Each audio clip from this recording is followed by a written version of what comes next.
Have you ever held an old coin in your hand? It feels like holding a small piece of history. These little metal discs are not just for buying things. They are like tiny books filled with stories of emperors, artists, and great events. For a country like Italy, with its incredibly long and rich past, coins are special keys that unlock memories from long ago. They tell the story of a land that was once the center of a mighty empire, a collection of powerful city-states, and finally, the United Nation we know today. Each coin, with its unique design, is a message sent from the past, a whisper from history that has traveled through time to reach our hands. Imagine you are an archaeologist, carefully brushing away dust from a newly discovered object. That is the feeling we get when we look closely at a coin. The face of a Roman emperor, a symbol of a medieval city, or the celebration of a modern achievement. All these images are frozen in time on a small metal surface. These are not just random pictures. They were chosen with great care to communicate a message, to show power, to remember a victory, or to honor a beloved figure. Following the journey of Italian coins is like taking a walk through time, seeing history unfold chapter by chapter, from the sandals of Roman legionaries to the stylish shoes of modern Italians. This journey is a fascinating one, and it begins more than 2,000 years ago. We will travel back to the time of the Roman Empire, where coins were the first form of mass communication, a bit like the internet of the ancient world. Then, we will move through the centuries, seeing how different cities and kingdoms in Italy created their own unique money. We will witness the birth of Italy as a single country and see how its coins began to tell a new shared story. We will explore the coins of the kings, the turbulent times that followed, and the birth of the Italian Republic.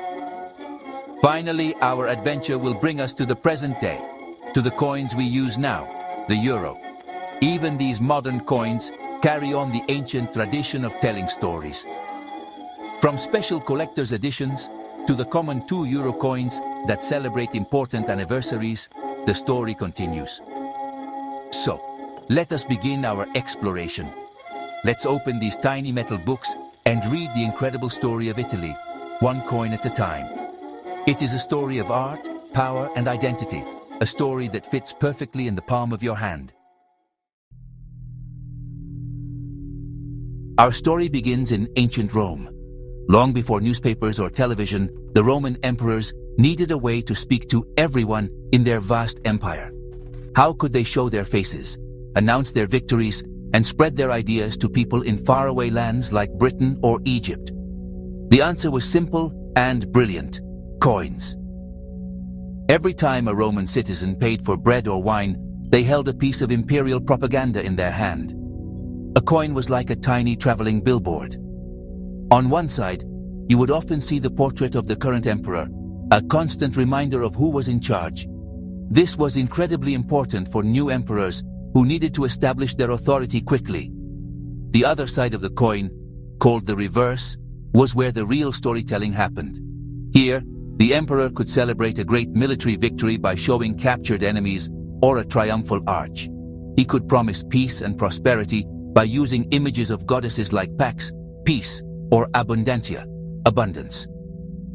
When a new aqueduct was built, a coin might be issued, showing the grand structure, announcing the emperor's generosity to the people of Rome. These coins were not just money, they were carefully crafted messages, designed to shape public opinion and build a legacy that would last for centuries.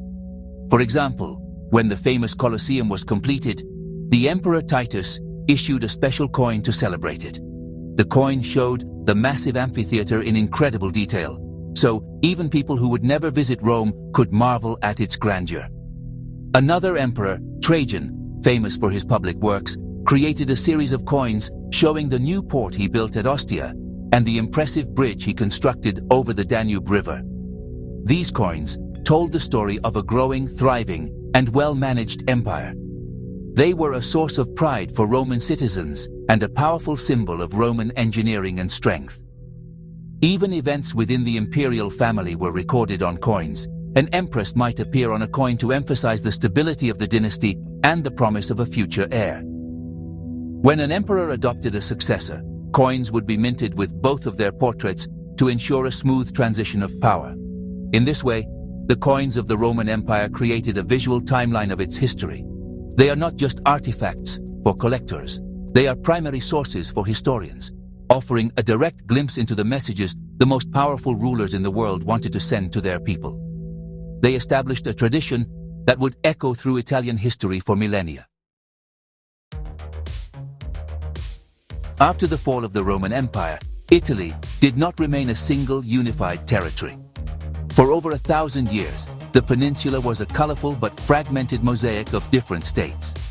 There were powerful maritime republics like Venice and Genoa, wealthy city-states like Florence, the papal states ruled by the Pope in Rome, and kingdoms in the south, like Naples and Sicily, that were often controlled by foreign powers from Spain or France. Each of these states was like its own little country, with its own government, its own army, and, of course, its own coins. This period created an incredible diversity of currencies, each telling the story of its specific region. The coins of Venice, for example, are famous for their beauty and stability. For centuries, the Venetian ducat, a gold coin, was one of the most trusted currencies in the world, used by merchants from Europe to the Middle East. It often depicted the Doge, the leader of Venice, kneeling before Saint Mark, the city's patron saint. This image was a powerful symbol of Venetian faith and commercial power. In Florence, the gold florin became another international standard. It featured John the Baptist on one side and the fleur-de-lis, the symbol of the city, on the other. This coin represented the immense wealth Florence gained from its banking and textile industries. Meanwhile, in the south, the coins of the Kingdom of Naples and Sicily told a different story, one of constant change and foreign influence. The designs on their coins would change depending on who was in power. One century, the coins might feature a Spanish king, the next, a French one. These coins are a clear record of the region's complex political history, a land fought over by Europe's great powers.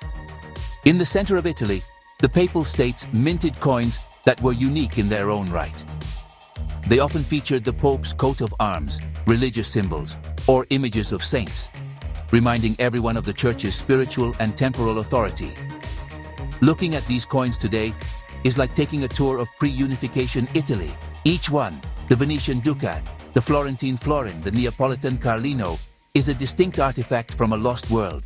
They show us a time when being Italian meant belonging to a specific city or region first and foremost. The symbols, the saints, and the rulers depicted on them speak of local pride, unique traditions, and separate histories. This rich and varied numismatic landscape was the foundation upon which the coins of a united Italy would eventually be built. But first, the country itself had to become one. The 19th century was a time of great change in Italy. The idea of a single united nation, a concept known as the Risorgimento or resurgence, gained momentum. After decades of political struggle and wars, this dream became a reality. In 1861, the Kingdom of Italy was proclaimed, with King Victor Emmanuel II as its first ruler. One of the first and most important tasks for the new kingdom was to create a single unified currency. The old coins of Venice, Florence, Naples, and Rome had to be replaced by one coin for all Italians. This new currency was named the lira. The first Italian lira was more than just money. It was a powerful symbol of unity. For the first time, a person from Sicily could use the exact same coin as someone from Piedmont. The design of these new coins was very intentional. On the front, they all featured the portrait of King Victor Emmanuel II. His face, with its famous large moustache, became the face of the new Italy. This was a direct continuation of the Roman tradition, putting the ruler's portrait on the coin to show who was in charge and to create a sense of shared identity under a single leader. The king's image on every coin was a constant daily reminder that Italy was now one kingdom. On the reverse side, the coins displayed the coat of arms of the new ruling dynasty, the House of Savoy. This was a shield with a white cross on a red background, often surrounded by laurel branches and topped with a crown. This symbol replaced the old regional emblems, the Lion of Venice, the fleur-de-lis of Florence, the keys of the papacy. It was a clear statement that the old divisions were gone. A new central power was now in command, and its emblem was the emblem of all Italy. The denominations were standardized, from the small copper centesimi to the larger silver and gold lyre. The transition was not immediate. It took time for the new lira to circulate throughout the peninsula and for people to get used to it. But as it did, it helped to weave the fabric of a new national identity. Imagine a merchant in Naples, who for his entire life had used coins with a Spanish or French king's face, now using a coin with the face of an Italian king from Turin. This was a profound change. The lira was a practical tool for the economy, but its symbolic value was perhaps even greater. It was a tangible piece of the new, united Italy that every citizen could hold, use, and see every single day. Once the Kingdom of Italy and its new currency were established, it was not long before the nation began to use coins to celebrate its own history and achievements, just as the ancient Romans had. The first truly significant commemorative coin of the United Kingdom of Italy was issued in 1911. This coin was created to celebrate the 50th anniversary of the unification of Italy. It was a moment of great national pride, and the coin was designed to reflect that. On the reverse, it featured a beautiful allegorical scene. The figure of Italy stands with a shield, while a powerful workhorse pulls a plow, symbolizing the nation's hard work and progress. It was a message of a young country looking forward to a prosperous future. A decade later, in 1921, Italy issued another important commemorative coin, this time to honor a cultural giant. The coin celebrated the 600th anniversary of the death of Dante Alighieri, the father of the Italian language. Dante's portrait was placed on the coin, a tribute to the man whose work helped to form the very language that now united the nation. This was a significant moment because it showed that Italy's identity was built not just on kings and battles, but also on its incredible artistic and literary heritage. Honoring Dante on a coin was a way of saying that culture was at the very heart of what it meant to be Italian. The period that followed, the fascist era under Benito Mussolini, also used coins for powerful messaging. The regime drew heavily on the imagery of the Roman Empire to promote its ideology of strength and national power.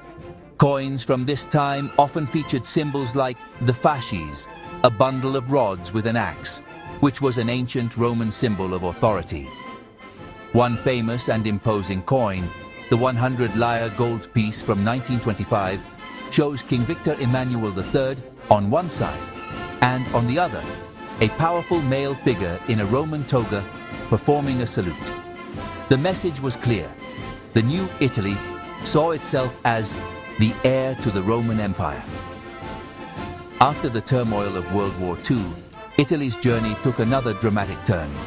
In 1946, the Italian people voted to abolish the monarchy and establish a republic. This fundamental change was, of course, reflected in the nation's coinage. The king's portrait disappeared forever from Italian coins. It was replaced by new symbols that represented the values of the new Italian Republic: democracy, labor, and peace. The coins no longer looked to the past glory of kings or empires, but to the future of a country run by its people. This marked the beginning of a brand new chapter in the story of Italian money. With the birth of the Italian Republic in 1946, the nation's coins needed a complete redesign. The symbols of the monarchy were gone, and in their place came images that celebrated the common person and the spirit of democracy. The new coins of the Republican lira became some of the most beloved and iconic in modern Italian history. Instead of a king's head, the most common coins featured a beautiful female head, an allegory of Italy adorned with a crown of wheat. This image, designed by the engraver Giuseppe Romagnoli, represented fertility, prosperity, and the country's agricultural roots. It was a gentle and hopeful symbol for a nation recovering from war. The reverse sides of these coins were equally symbolic. The 10 lira coin, for instance, showed a plow, honoring the importance of labor and agriculture. The 20 lira coin featured an oak branch, a symbol of strength and dignity. One of the most famous was the 50 lira coin, which depicted the Roman god Vulcan at his anvil. This powerful image of a blacksmith hammering a piece of metal was a tribute to Italian industry and craftsmanship. These designs were simple, elegant, and full of meaning. They connected modern Italy to its ancient past, not through emperors and legions, but through timeless themes of work, nature, and skill. During this period, from the late 1940s until the arrival of the euro in 2002, the Italian Republic continued the tradition of issuing commemorative coins, though not as frequently as in later years. These coins marked important anniversaries and honored key figures in Italian history and culture. For example, coins were issued to celebrate the anniversaries of the founding of the Bank of Italy or the State Police. Others paid tribute to Guglielmo Marconi, the inventor of the radio, and Alessandro Volta, the pioneer of the electric battery. Each coin was a small lesson in Italian history, celebrating the nation's contributions to science, governance, and world culture. These lira coins became a part of daily life for generations of Italians. The feel of the small aluminum 5 and 10 lire coins, the weight of the bronze 50 and 100 lire, are memories that many Italians still cherish. They were the coins used to buy a gelato on a hot summer day, to make a phone call from a public telephone booth, or to get the morning newspaper. They were simple, everyday objects, but they carried with them the story of Italy's rebirth as a modern, democratic nation. They were the people's coins, and they held a special place in the country's heart. In the early 1980s, Italy faced a practical problem with its money.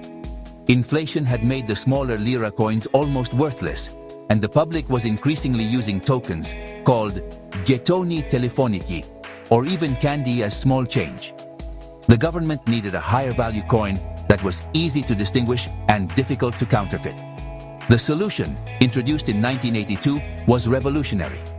Italy became the first country in the world to issue a modern, circulating bimetallic coin, the 500 lire. This coin was unlike anything people had seen before. It had a bronze-colored center and a steel-colored outer ring. The design of the 500 lire bimetallic coin was as innovative as its construction. The outer ring featured the inscription Repubblica Italiana. The inner bronze disc had a striking portrait of a woman's head, another beautiful personification of Italy, on the front. On the reverse, the coin showcased the Quirinal Palace in Rome, the official residence of the President of the Italian Republic, a powerful symbol of the state. This coin immediately became a design classic. It was not only practical and secure, but also beautiful. It felt substantial and important in your hand, and its two-tone look was modern and exciting. The success of the 500 lire coin was immense. It was so popular and effective that soon countries all over the world began to adopt bimetallic technology for their own high-value coins. You can see the legacy of this Italian innovation today in coins like the €2 coin, the British £2 coin, and the Canadian $2 toonie. Italy had once again set a trend in the world of coinage, not through ancient power, but through modern design and technological ingenuity. The 500 lire coin was a perfect blend of art and engineering, a small masterpiece of industrial design that solved a real-world problem. This coin also became a canvas for commemoration. Over the years, special versions of the 500 lire were issued to celebrate important events. For example, there were bimetallic coins honoring the Bank of Italy's centenary and the 70th anniversary of the National Research Council. These special editions continued the coin's legacy as a symbol of Italian pride and innovation. The bimetallic 500 lire represents a key moment in the history of the lira, a final flourish of creativity before the currency itself would be replaced by a new pan-European money. It stands as a testament to Italy's ability to lead the way in design and technology. On January 1st, 2002, a monumental change occurred across Italy and much of Europe. The beloved Italian lira, after more than 140 years of service, was retired. In its place came a brand new currency, the euro. This was a historic moment, the culmination of a long-held dream of a more united and cooperative Europe. For the first time since the Roman Empire, a single currency connected Italy with its neighbors like France, Germany, and Spain. The change was profound. Suddenly, Italians could travel to Paris or Berlin without having to exchange their money. The euro was a tangible symbol of a new era of European identity. Each country joining the euro was given the opportunity to create its own national designs for one side of the coins. Italy chose to celebrate its immense artistic and cultural heritage.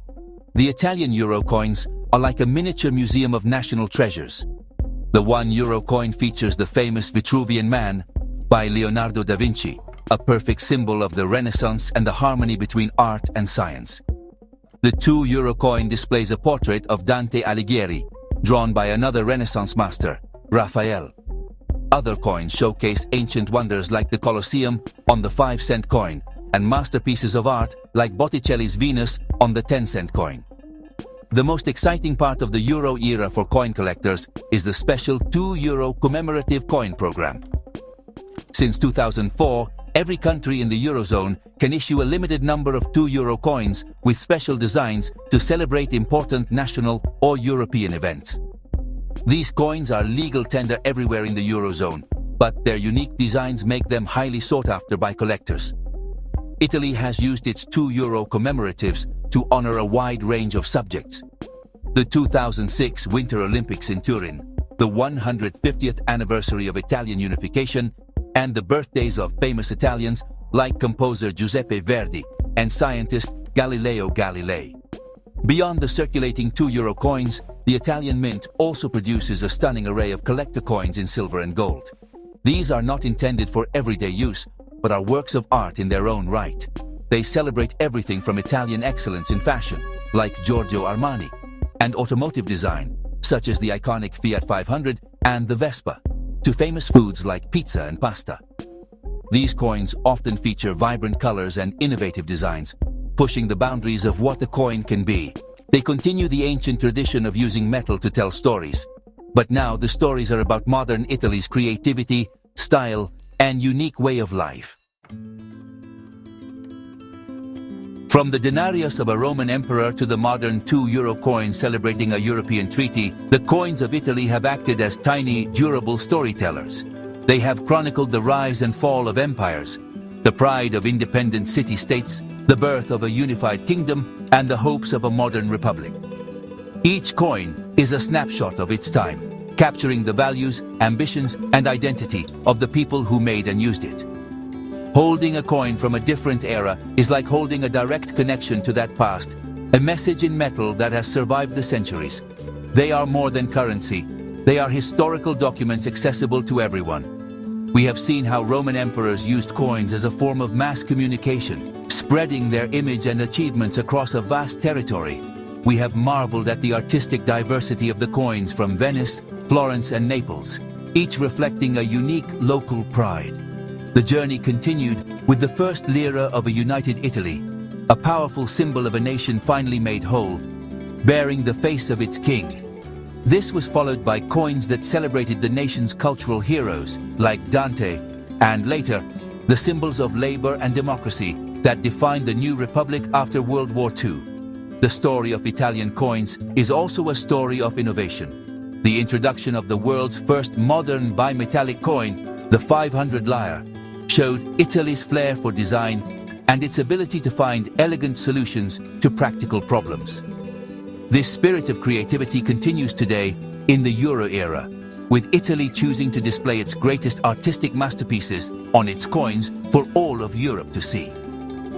The special commemorative coins, both the circulating 2 euro issues and the beautiful collector's editions, ensure that the tradition of telling stories on coins is alive and well, celebrating everything from ancient history to modern gastronomy. Ultimately, the coins of Italy are a testament to the nation's incredible resilience and its rich cultural tapestry. They show a country that has constantly reinvented itself while always cherishing its deep historical roots. They are a physical record of the Italian journey, a story of art, conflict, innovation, and identity. For collectors, they are treasured objects of beauty and rarity. But for all of us, they are small keys that unlock the grand sweeping story of Italy itself. A story that, thankfully, can be held in the palm of your hand.